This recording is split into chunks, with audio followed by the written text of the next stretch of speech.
ఆ దేవుడిలో ఎవరున్నారో ఏముందో మనకు తెలిసి సావదు కానీ రూపాయిలో మాత్రం దేవుడు కాపురం ఉన్నాడు. దేవుడు గుడి అంటే రూపాయే. ఆ రూపాయిని కనుక మనం జేబులో వేసుకున్నాం అనుకోండి, దేవుణ్ణి మనం జేబులో వేసుకున్నట్టే. కానీ రూపాయికి ఒక మాయరోగం ఉంది. అది కట్టుకున్న పేళ్ళం వల్లే కట్టిన చోట పడి ఉండదు. లేవ తీసుకొచ్చిన దానివల్లే ఛాన్స్ దొరికితే ఇంకోటితో లేచిపోతుంది. పాపం మంచిదే, కానీ దానికి నిలకడ తక్కువ. దాన్ని గడించడం కంటే కాపాడుకోవడం చాలా కష్టం. ధర్మాన్ని మనం కాపాడితే ధర్మమే మన తల కాస్తుందన్నారు సతికిన వాళ్ళు. అంచేత రూపాయిని మనం కాపాడితే రూపాయే మనల్ని కాపాడుద్ది. అది కిటుకు. అందుకనే రూపాయి కాపలాకే నేను చాలా కట్టుదిట్టాలు చేశాను. అడుగో దొంగలు దోచుకోకుండా కాపలా కాయడానికి ఒక సబ్ ఇన్స్పెక్టర్ నా అల్లుడుగా కట్టి పాడేశాను. సర్కిల్ అల్లుడుగా దొరకలేదు, అందుకని దొరికిన అల్లుడిని సర్కిల్ చేసేసాం. నా ఉద్యోగం అంతా ఈ మాంగారు రూపాయల కాపలాగే సరిపోతుంది. బయటికి వెళ్ళి డ్యూటీ ఏనిస్తే ఈ పాటికి పోలీస్ సూపరింటెండెంట్ అయ్యి ఉండేవాడిని. ఎందుకండి నాన్నగారు ఆ పని మీదే ఉన్నారు. ఇలవైన సలహాలు చెప్పి డబ్బు ఆదా చేయడానికి లాయర్ని బామర్దిగా ఉంచుకున్నానా? I object your honour. ఉంచుకున్నాను అంటే తప్పర్థం వస్తుంది. బామ్మర్దిని లాయర్ని చేశాను అను. అలా కానీ నమస్కారం. నమస్కారం. నమస్కారం. నమస్కారం. ఎవలీలే చందాల కోసం వచ్చారు బావా. ఇన్కమ్ ట్యాక్స్ వాళ్ళని బందిపోటు వాళ్ళని కాయచ్చు, కానీ వీళ్ళకి గెలవడం మా చెడ్డ కట్టం. నేను సందాలు చాలా ఇచ్చాను, ఇంకెవరని చెప్పా అమ్మన. అమ్మమ్మమ్మ అలా అనుకు బావా, ఇస్తే మనకే లాభం. వాళ్ళు 7 అంతస్తుల గోపురం, 7 పర్లాంగుల ప్రహరీ గోడ, ధ్వజస్తంభం, గంట అన్ని కట్టేశారు. అస్సలు దేవుణ్ణి గర్భగుడిని మర్చిపోయారు పాపం. నువ్వు 1 లక్ష చందా ఇస్తే పుణ్యం పురుషార్థం రెండును. పుణ్యం ఒక పడతానే ఉంది, పురుషార్థం సంగతి ఏంటా అని. అక్కడే ఉంది లిటికేషన్. ఈ ఏడాది నీకు 7-8 లక్షల దాకా ట్యాక్స్ పడుతుంది. నువ్వు గుడికి 1 లక్ష చందా ఇస్తే నీకు ట్యాక్స్ మినహాయింపిస్తారు. దానివల్ల నీకు 3 లక్షలు కలిసి వస్తుంది. దానంగా ఓడిపోయినా లాభంగా 2 నికరం మిగులు. అంటే 2 లక్షలు పన్ను కట్టక్కర్లేదంట. అయితే ఇచ్చే. అసలు పన్నులు ఎగేయడానికి ఒక ఎత్తేసానా?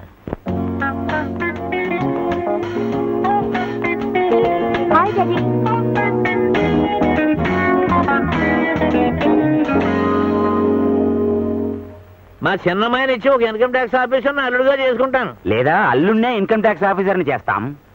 ఎందరు ఆఫీసర్ల అల్లుళ్ళు ఇంకుడుగా కుదిరినా ఎటు తిరిగి ఎటు వచ్చినా పైనుంచి గొడిగెట్టి కాయడానికి ఒక మంత్రి గారు బంధువు అయితే సేఫ్టీ. ఇదిగో మన చేతిలో బ్రహ్మాస్త్రం. మా అబ్బాయి శివరాం డాక్టర్ ఏంటో మంత్రి గారికి అల్లుడు చేశానంటే మన దర్బార్ ఫుల్ అయిపోద్ది. వీడి కోసం పాతీలు పడుకుంటే ఆసుపత్రి కట్టించాను.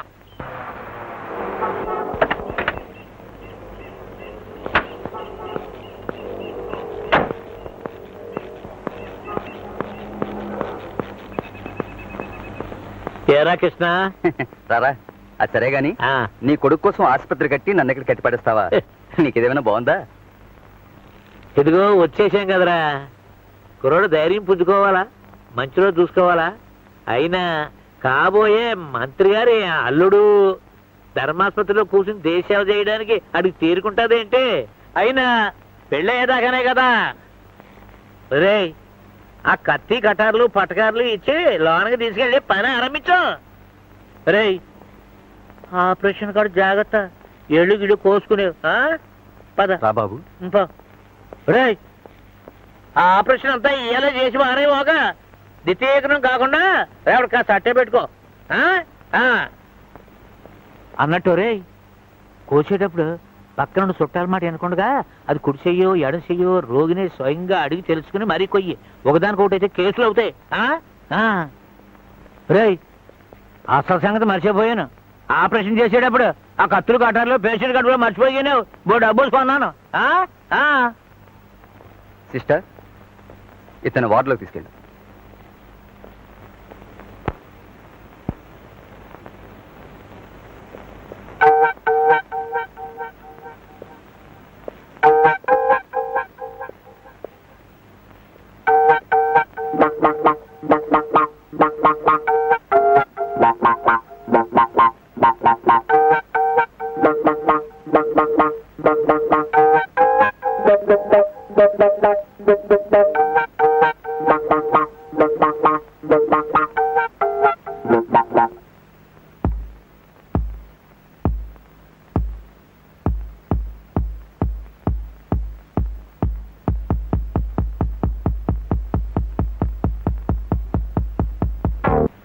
ఏయ్ సర్కిల్ అలా గోళ్ళు గిల్లుకుంటా కూకోపోతే అలా మిల్లు దగ్గరకో తోటకాడికో వెళ్ళి ఆ పని వాళ్ళకి అదమాయించి ఆ సమ్మెలు గిమ్మెలు ఆపరాదు.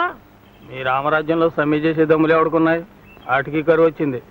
సమ్మెలు కరువు అయితే నువ్వే కట్టించి ఎరగొట్టించు. ప్రాక్టీస్ అవుతుంది కదా. అలాగే ఊళ్ళోకి వెళ్ళితే గుళ్ళు కాదు గోపురాలు పడగొట్టగలను. ఇలా సెలవు మీ సెలవు పెట్టించి ఇంట్లో కట్టి పడేస్తే అలా.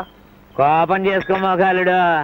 ఈ పాలి సెలవులు అయ్యేలాగా నీ కుర్చీ మార్పించి ఎస్పీఓ డిఎస్పీఓ ఐజీపీఓ నేను ఏం చేస్తా కదా.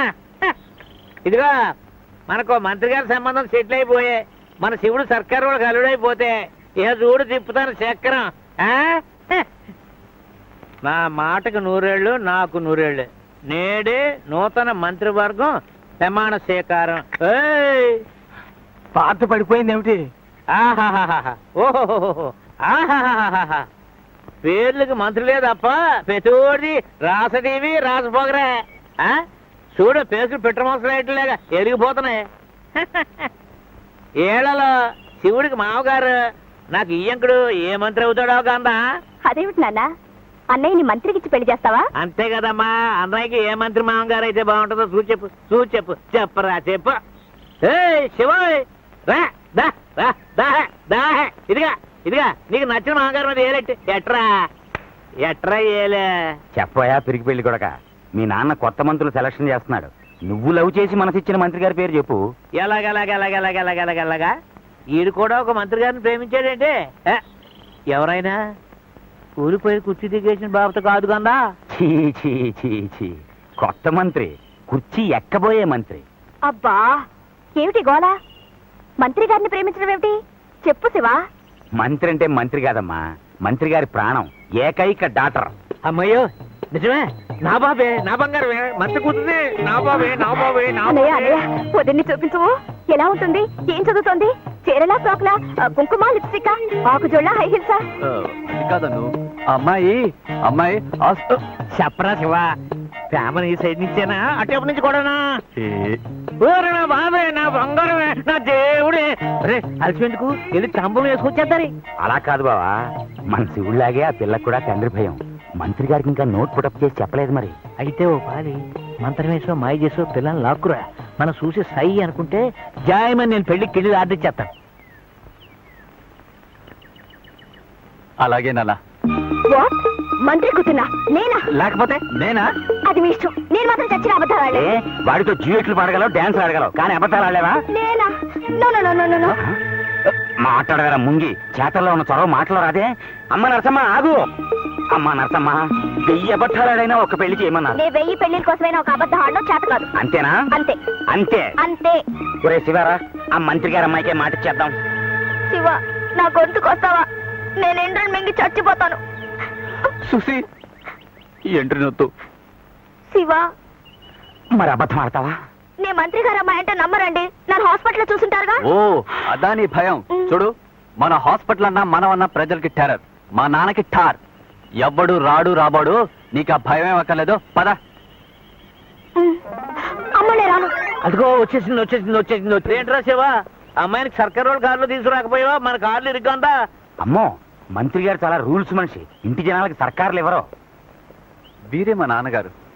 అబ్బెబ్బెబ్బే, ఆయన కాళ్ళకి మొక్కద్దు, ఆయనకి ఇలాంటివి నచ్చవు. అబ్బో ఏ మర్యాద ఏం వందనం. మంత్రి గారి ట్రైనింగా మాజాకానా? నీకు నచ్చోడు కట్టుకుని కంపెనీ పిల్లలతో మా ఇంటిని కలకల్లా ఆడించాలే. ఇదిగో మా పెద్దమ్మాయి కనకం, అల్లుడేమో సర్కిల్. సర్కిల్ అంటే మీ నాన్నగారు ప్రమోషన్ ఆర్డర్ వేసి ఐజీపీ చేసేదాకానా? ఈ అమ్మాయి గారిని ఎక్కడో చూసినట్టు గుర్తు. అదే మినిస్టర్ గారి మీటింగ్ కి ఏ బందోబస్తుగా వెళ్ళినప్పుడు. అంతే కదా. రామా రా కుడికాలెట్టు రా రా రా రా రా. ఓ సారీ మంత్రి కుమారి, ఈవిడ మా ఇంటి రాజకుమారి అనురాధ. హాయ్. హలో. ఇది నా క్లాస్మేట్ తారా. హలో. హాయ్. రామా రా కూకో. అన్నట్టు మీ నాన్నగారు ఏ శాఖ మంత్రి అన్నావు? అది ఇదిగో బావ, నీకేమన్నా మర్చిపోయిందా? ఆడపిల్లకి ఏం తెలుస్తాయి రాజకీయాలు? నీ రాబడి ఖర్చు ఏంటో నీ కొడుకు తెలుసా? కొన్ని కూతురు తెలుసా? రైట్ సరే అమ్మా. ముఖ్యమంత్రికి వీళ్ళ నాన్నగారి మాట అంటే హైకమాండ్. ఆ శాఖ ఈ శాఖ అన్న క్వశ్చన్ లేదు, అన్ని శాఖలు ఆయనవే. అబ్బా అయినా నన్ను అడిగితే పోలీస్ శాఖ మంచిది. కాదు, నన్ను అడిగితే ఫైనాన్స్. నన్ను అడిగితే నిన్ను అడిగితే చీరలో నగలో శాఖ. సార్ వస్తానండి. అరేరే కోడలికి చెమటోసి ఉడకబెట్టేస్తున్నట్టుగా ఉంది. ఎదవగాలి ఎదవేంటలో ఎన్ని ఫ్యాన్లలో ఒక ఏసీకి షార్ట్ రావు కదా. అమ్మా అరువా మీ వదిన తీసుకెళ్ళి ఏసీ రూమ్ లో కూకోబెట్టు. అబ్బే వెళ్తానండి, డ్యూటీకి టైం అయింది. డ్యూటీయా? అదేనన్నా వాళ్ళ నాన్నగారికి అన్ని రూల్సే. నిద్రపోవడం డ్యూటీ, అన్నం తినడం డ్యూటీ, ఇలా అన్ని డ్యూటీలే. ఓహో శబాష్, ఉండాలి ఉండాలి. చూడమ్మా అను ఎండి గ్లాసులో వాషింగ్ కనిపించా మీ వదినమ్మక. Ready sir.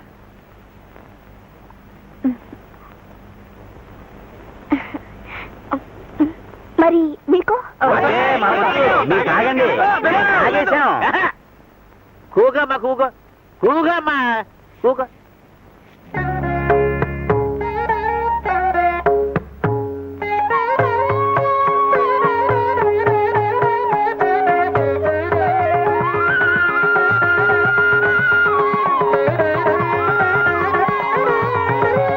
సుశీల గారు ఓ పాట పాడరు? అమ్మో ఇప్పుడా? అంటే వచ్చన్నమాట, పాడాలి. టైం అయింది, వెళ్ళాలండి. పాట పాడందే వెళ్ళనివ్వం, గెరవ్ చేస్తాం, సత్యాగ్రహం చేస్తాం. కాదు, అరెస్ట్ చేస్తాం. పాడాలి, అవును, పాడాలి. పాడాలి, తప్పకుండా పాడాలి. పాడమ్మ ఆ బాధ పోయింద్రే హాల్లో పెట్టించు.